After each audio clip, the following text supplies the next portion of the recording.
you start having like existential crisis, like what's the meaning of my life if people think they can just say, oh, just leave, you can't be here anymore.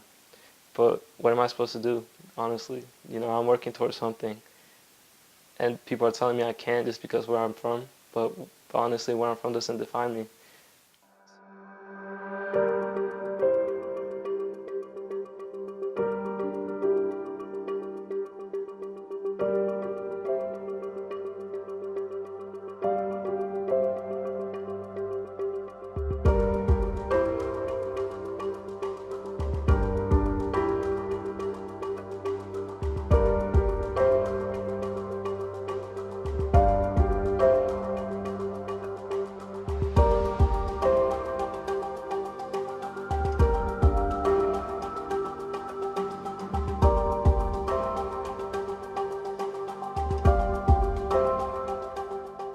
The Deferred Action for Childhood Arrivals program, commonly known as DACA, seems to make headlines every day.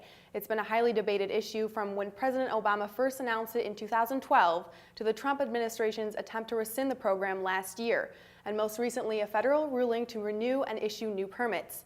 The program allows those brought illegally to the United States as children a work permit and protections from deportation.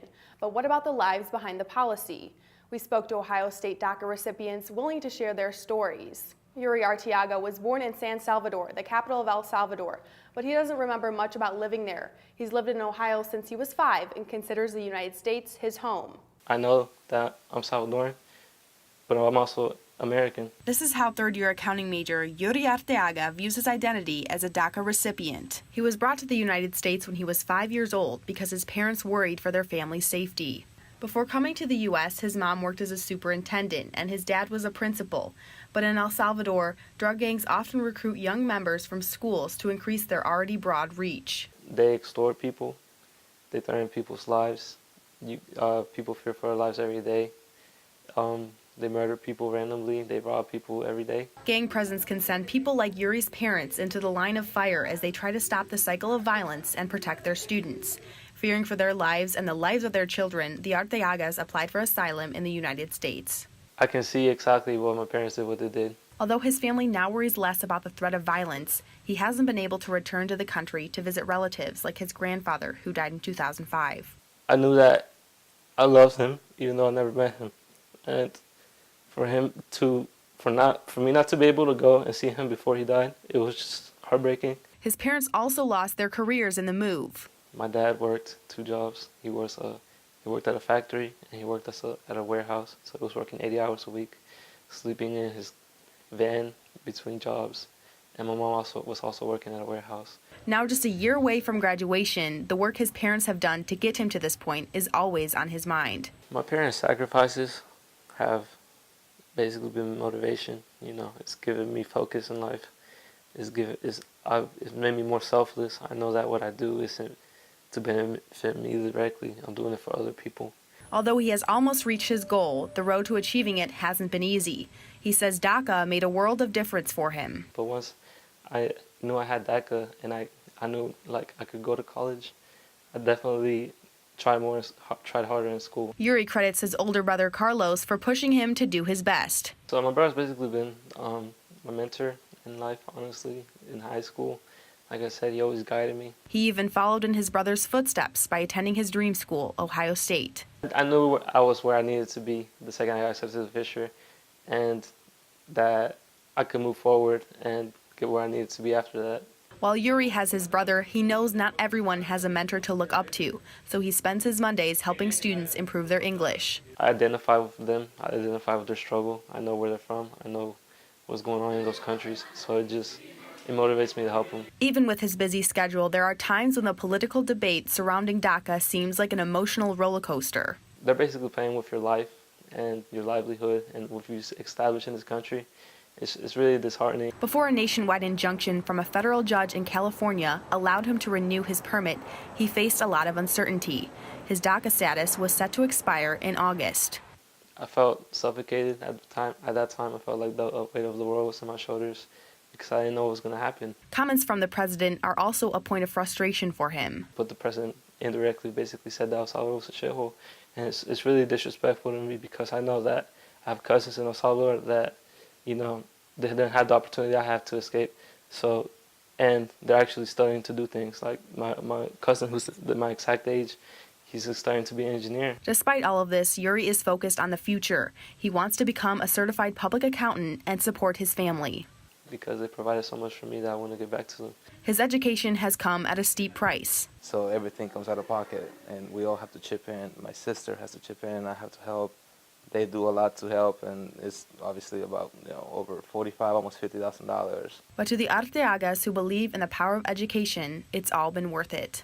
It's encouraging that he has those aspirations, because I definitely think my parents are proud of him. Packing up their lives so their children's could unfold in the land of opportunity. Elizabeth Suarez, Lantern TV. Over the years, the DACA debate has mainly focused on Latinos, but dreamers come from around the world. Daniel Anugara was born in Jakarta, Indonesia, and he has lived in the U.S. since he was 3. After a few years of working to save up money, he was able to begin his engineering degree at Ohio State and will graduate next week.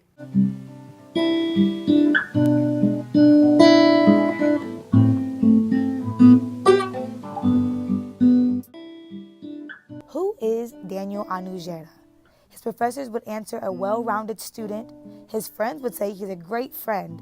But Daniel would classify himself as a 4th-year DACA dreamer from Indonesia.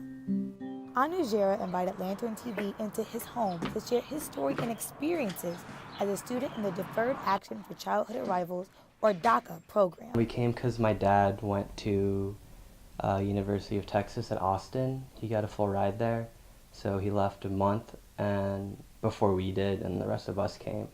And I had no idea what was going on, so I was just like, all right, let's go. Yeah. And we were actually supposed to only be here until he graduated and moved back to Indonesia, but we ended up staying because my parents thought like the schooling system was a lot better and opportunities were better. It was the first apartment we moved into. We moved to Columbus. It's actually just 10 minutes away from here, called Governor Square. 2-bed apartment. We lived here for a year before getting into a house. This is when my dad just got the pastoring position here. And I think this was during a housewarming party we had, probably from people from the church. But here's my dad, my mom, my older brother Jan, and me down there. I got glasses like 4 years later, so running the family. Like most students, Anugera struggles with the idea of intersection. But the biggest one is having acceptance from the nation he calls home. So they left 4 years ago. Before then, they've always been in the lottery. That's like the visa program that allows them to become a resident or to get a working permit. And I don't really know how it works, but I know sometimes you can get it in like a year or two. And I know some people who's waited 20 years and over for it. So I think they've been in it since I was 8, which is like 16 years ago. So I feel like they just thought it was time for them to go back. Sometimes I struggle with trying to find out where I want to go too, because I just don't really, sometimes I feel like I don't have a sense of belongingness anywhere. Like I'm Indonesian, so I was born there, but I came here and I grew up here. And I do love it here, but I also like don't really have any family here except for my brother now, so I just kind of struggle with that like home identity, like where I belong thing. So one thing that's uncertain is like when the next time I'll be able to see my parents is, since they don't want me to go back there. And if I leave, I won't be able to come back here. And my mom actually was supposed to come visit me for graduation this May. So you have to apply for a visa in order to come here, like a temporary one. And she did that a week ago, but she found out that they rejected it, which is really sad. And I know it definitely has to do with me and my brother being here, because my aunt, my mom's sister, also applied for it, and she got it. And the only difference between them is that my mom has 2 kids here, which everyone told her to lie about, because like the immigration with DACA is all messed up right now, and America's not really trying to let in people if they don't need to be here. So I think that's what rejected it, and it just kind of hit me more of the whole, like, should I stay here then, or should I go back, or I don't really know. So that's the only uncertain thing that I'm kind of scared about, but like I said, I'm sure I'll figure it out. Anugera is able to find home in the people of his church. His ministry leader, Tim Antu, gave insight on the sense of community and family the church is able to provide. When he goes here, it reminds him of, that sense of like home sweet home, of like his childhood, to have his sanity in check. It's like a sanity check. So a lot of times, since even before his parents moved, like a lot of times for other college students, we would support them, saying, hey, we would kind of make a surplus just for them to take home, because we understand they have to buy food, their parents aren't here, and that helps Dan a lot, because sometimes when he's struggling with like money, we make a surplus of food. We tell him, oh, take as much as you want home, so he doesn't have to buy food on his own, because we're family. So we want to provide and help them as much as we can. Although Daniel might not have a traditional story of how he got here, he looks forward to continuing on his journey with confidence and optimism.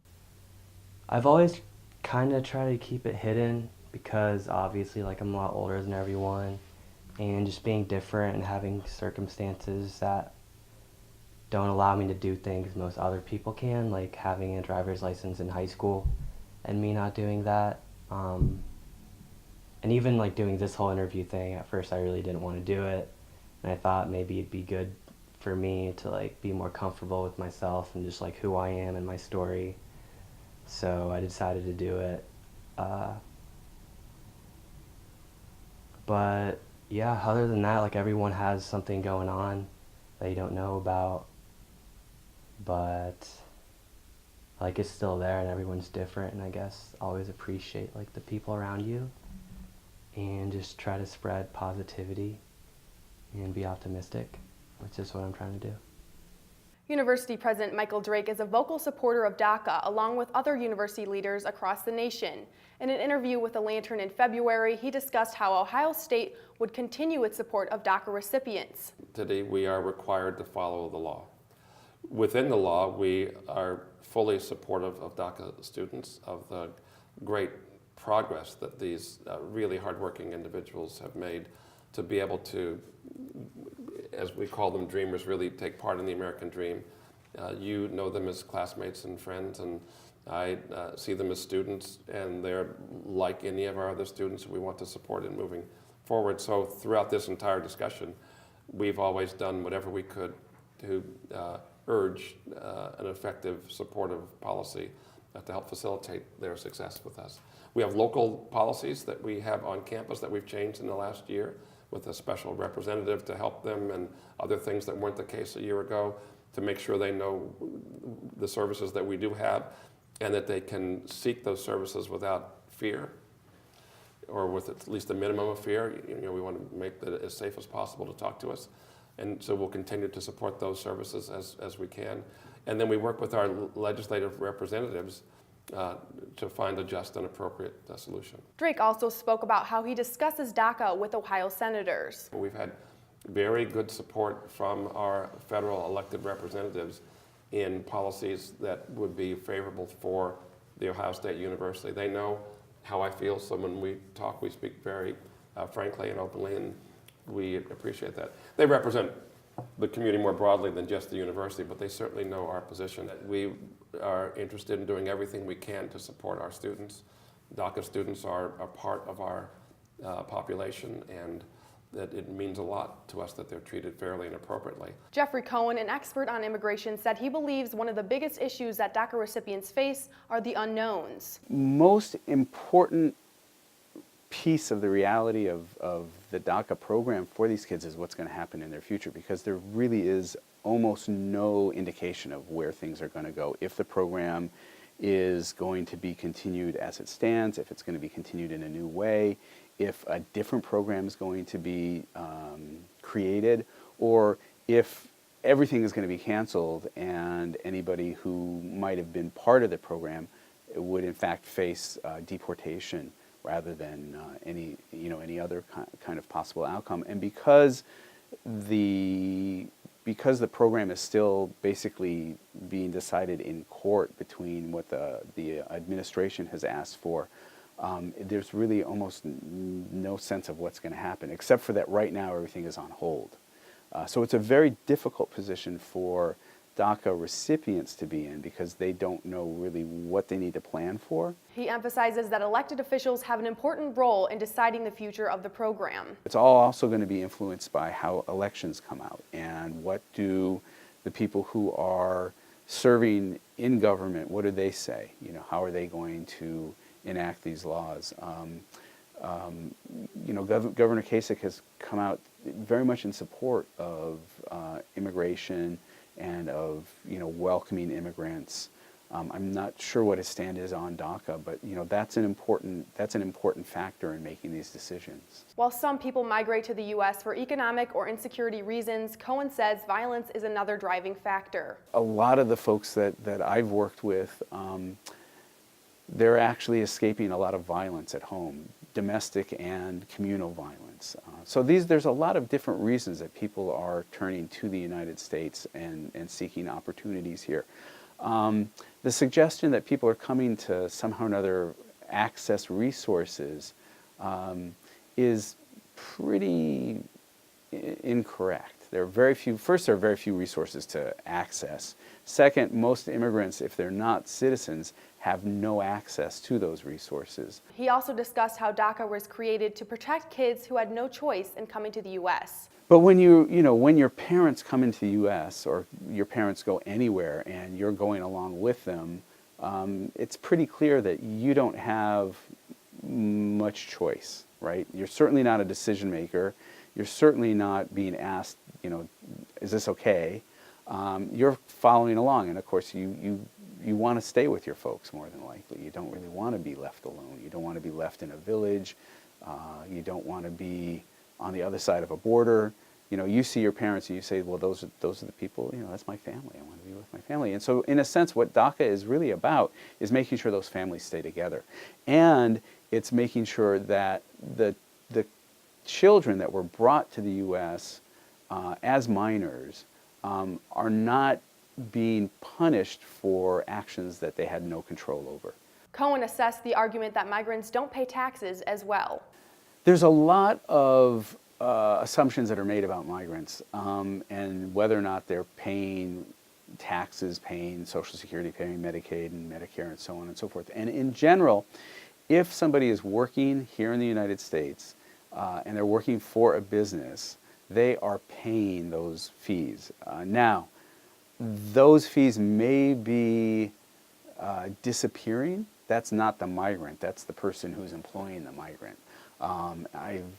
There's a lot of evidence that funds disappear.